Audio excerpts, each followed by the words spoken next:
man with you? Yeah, Granny. Now, don't you worry about it, Granny. I'll chuck it out, whatever it is. You gotta get your sleep. It's us, Granny. Your pa wants that polecat. Give it to him. Now, wait a minute. Don't point that thing at me. We don't want to get drove outdoors on a night like this.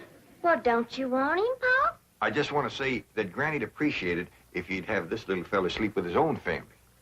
All right, I'll go get the others in. Oh, no. Outdoors with his family. Otherwise, when we go to California, they might not take him back in. And if a skunk ain't welcome with his own family, he just about ain't got nobody to turn to. All right, I'll put him out the window. Uncle Jed, why can't we go back to Beverly Hills right away? Reckon we can tell him the truth, Granny? I reckon he's big enough. Well, you see, we promised your ma we'd stay here and help her till she gets herself married to Mr. Brewster. Well, how long will that take? Well, it hadn't ought to take long. She's got him boarding in your room now where she can get at him. Pearl told me tonight's the night.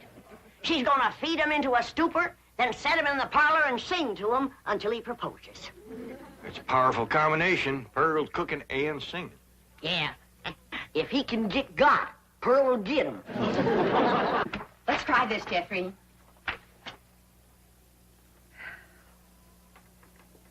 Oh, promise me that someday you and I will take our love together to some sky where we can be alone and faith renewed.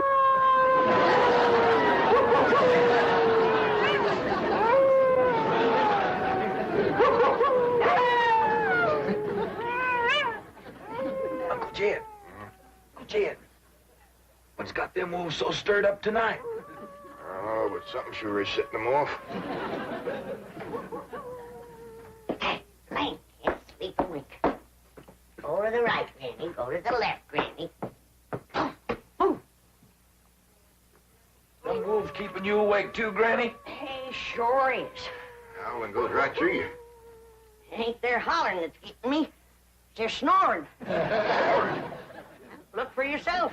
Ellie's got two of them under the bed. Granny, we gotta get that girl back to Beverly Hills. She's going right back to being a wild cougar. What y'all all doing out here? Trying to keep warm. Sure is cold in there without you, Granny. Mind if I join you? I reckon so, if you don't mind a little human company for a change. Uncle Jed, we just gotta get ourselves back to Beverly Hills. We will, Jethro, as soon as your ma gets proper hitched to Mr. Brewster. Bless you. Oh, Pearl, give it all you got tonight. Oh, we's all gonna be down with pneumonia.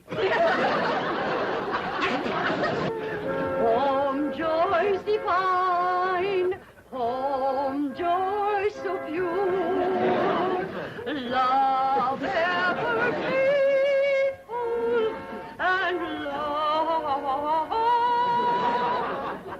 ever sure. Ah, that was a wonderful concert. You both are unusually talented. Thank you. Yes, indeed. That means a lot coming from you. Naturally, folks around here brag on us. In fact, they think we ought to go on a concert tour. Oh, really? Oh, yes. My neighbors is always after me to sing out of town. Well, I can understand that. Mr. Brewster, do you really like music and singing? Well, I used to. I mean, I used to sing a lot myself in college musicals, amateur theatricals. Was you on the stage, Mr. Brewster? Oh, yes. After college, I did quite a bit of little theater work, summer stock. Matter of fact, there was a time when I seriously considered the stage as my career. Ma, Mr. Brewster's an actor. Well, not any longer. My father had other ideas. He insisted I get into the oil business. Mr. Brewster, did you ever do anything from The Bard of Avon? That's Shakespeare. Oh, I just love him. Well, as a matter of fact, I once played the lead in Romeo and Juliet. Which one was you? I was Romeo. In my youth, I was considered quite a leading man type. And there were those who thought I had rather a handsome profile. Well, you still got it. And I'll bet you can act to beat the band. Oh, come on. Take off a part for her. Something from Shakespeare. Sit down, Jeffrey. Well, I doubt if I can remember anything. Oh, please, Mr. Brewster. Well, perhaps I can recall something from the balcony scene. Let's see now. How does it go? But soft, what light through yonder window breaks? It is the east, and Juliet is the sun. Arise, fair sun, and kill the envious moon, who is already sick and pale with grief that thou, her maid, art far more fair than she. Go to bed, Jeffrey. I think I'll turn in. Please, do some more of them love speeches from Shakespeare. Well, my throat is a little sore. I think I'd better gargle a little warm salt water and go to bed. Well, I can take care of you. That's another one of my specialties. Nursing the sick. Well, it might be the flu bug, and you wouldn't want to catch it. Good night. If his flu bug is as hard to catch as he is, I got nothing to worry about. Jed, have you ever known it to be so cold? Never have, Jethro. This ain't cold. Your blood is thinned out from living in California. You say this ain't cold, Granny? Look who else is huddled up to the fire. Ellie and her wolves.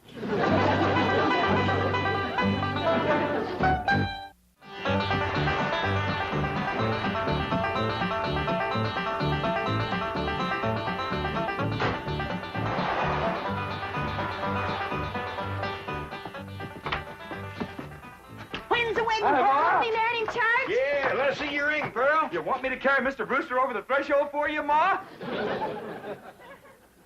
don't look too happy. She don't sound too happy, neither. Oh, all women folk cry when they're about to get married. I didn't get him. Oh. Did you try your best, Pearl? Oh, Granny, I throwed the book at him. Cooking, sewing, singing. I even nursed him through the flu. Got him well in 5 minutes. But he didn't propose. Jed, you go out there and do your duty to your female cousin. Ask that city fella what he'd rather get, married or buried. Now, Granny, I don't hold with getting folks married unless it's willing. Pearl's got enough willing for both of them. And you going to make a liar out of my bones? Yeah, and I'll have a talk with Mr. Brewster. Where'd he go, Pearl? He said he was going to park the car on the warm side of the cabin. But he must have run off. After him, everybody. We'll head him off at the pass and shoot him down like a dog. Now, you hold on. You ain't shooting nobody down. Just simmer down. Why, he didn't run off at all. Except we'll need you, Ellie, to get him back in here. How come? Looks like a couple of your friends are sizing him up for breakfast.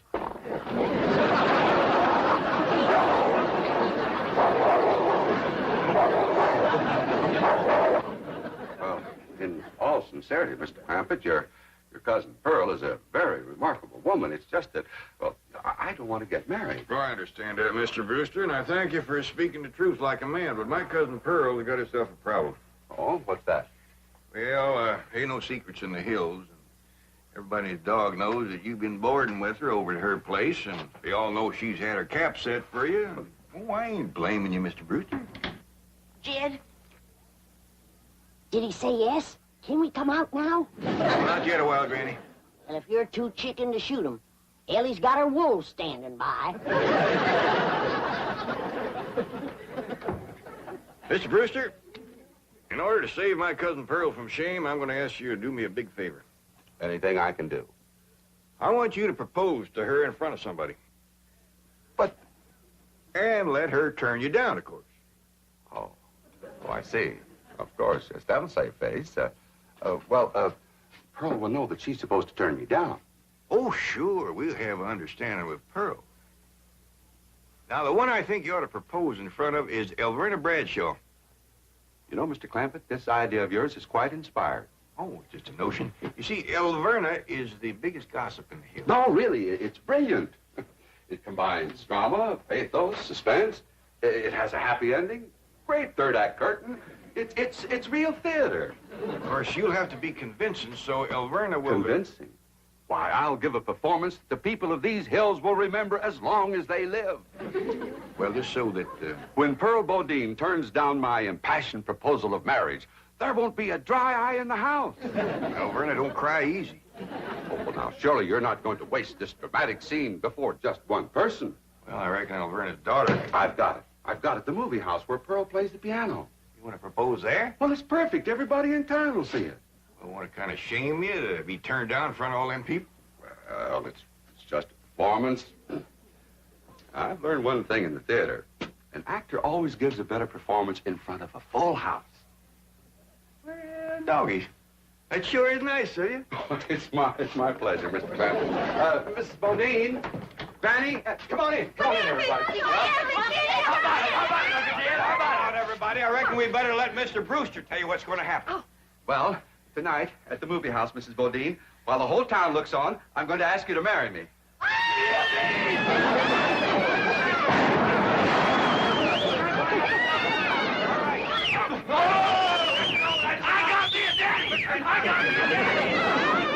It's called for a whopping big snort. Now, will y'all quieten down, everybody, until you hear the rest of the story.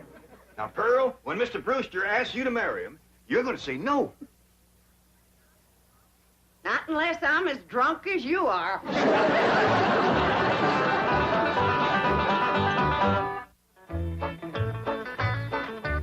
Howdy, Pearl. Evening, Pearl. Evening, Granny. Jethro went on to head down to the theater to get a fire going in the stove. Where's Jed 3 night, Pearl? Well, she's in her room getting dressed. Go on in and see her. Granny, what happened to your mink coat? This is it. Tonight's kind of special, so I'm wearing the pretty side out. You sure got your pretty side out tonight, Pearl? Oh, I tell you, Jed, I'm as nervous as if I was going to get a real honest-to-goodness proposal. And it would be real if your cousin Jed would do his duty and hold a shotgun on that fella, Brewster. Now, ladies, let's settle for what we got. This way, Pearl can come to California without nobody saying she left town in disgrace. Good evening. Good evening. You two got it figured out what you want to say? Oh, yeah, we rehearsed 12 times. Mr. Brewster will be sitting on the front row, and when the picture's over, he'll jump up and he's... Excuse me. I've been thinking about that. I believe it would be more effective if I made an entrance. Entrance? Yes, I'll come down the aisle. Oh, all right. And then Mr. Brewster's going to say, Mrs. Bodine, don't go to California with your cousin Jed. Stay here and be my wife. I've been thinking about that, too. After a big entrance down the aisle, that's going to seem like a pretty flat opening speech. Well, you just say what you want to say. All I got to say is, no, I won't marry you. If that's Homer Winch, I'm going to hit him right in the head.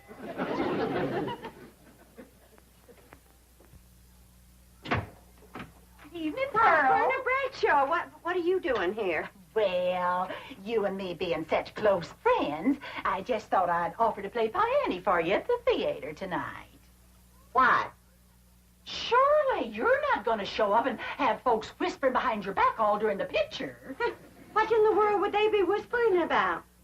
Pearl, I'm your best friend.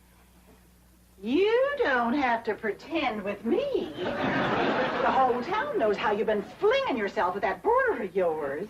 For your information, Berna Bradshaw, Mr. Brewster proposed to me 12 times today, and 12 times I turned him down. Is that why he give you this here mink coat?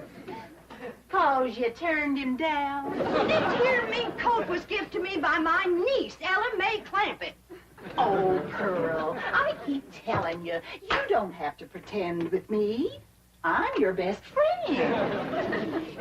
Well, Verna Bradshaw is your best friend. You're up to your eyeballs in enemies. Mr. Brewster, if you was to go in there now and propose in front of Verna, you could save yourself a trip to the theater.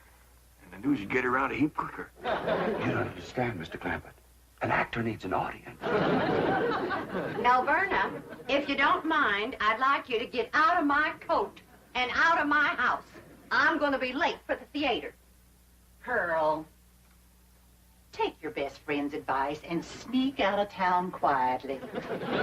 You can depend on me to smooth everything over.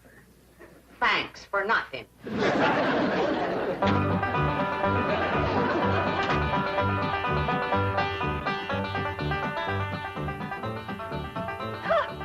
Farewell performance is right. I reckon she'll sneak out of town in a hurry if she ain't already snuck. Mind you, Pearl's my best friend, and I ain't one to talk, but...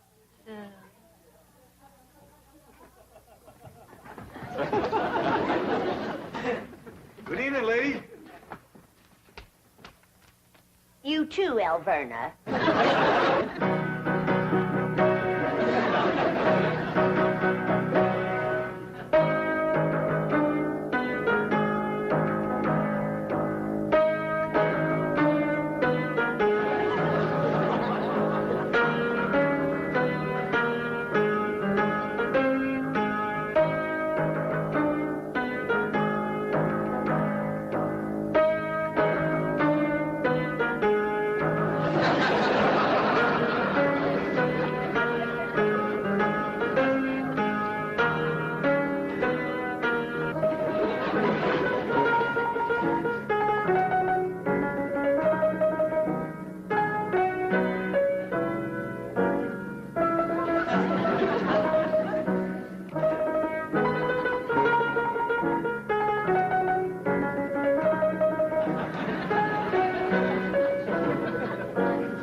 Mrs. Bodine, I just saw that poster out front. Farewell performance. Does that mean you are leaving? Oh, yes, Mr. Brewster. I'm going to California with my cousin Jed and his family. Oh, no, please. Please, I beg you. I implore you. I beseech you. Don't go. Stay here and be my wife. No, thank you, Mr. Brewster.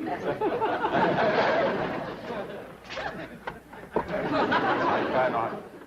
I will not accept that answer, for I love you, Pearl Bodine.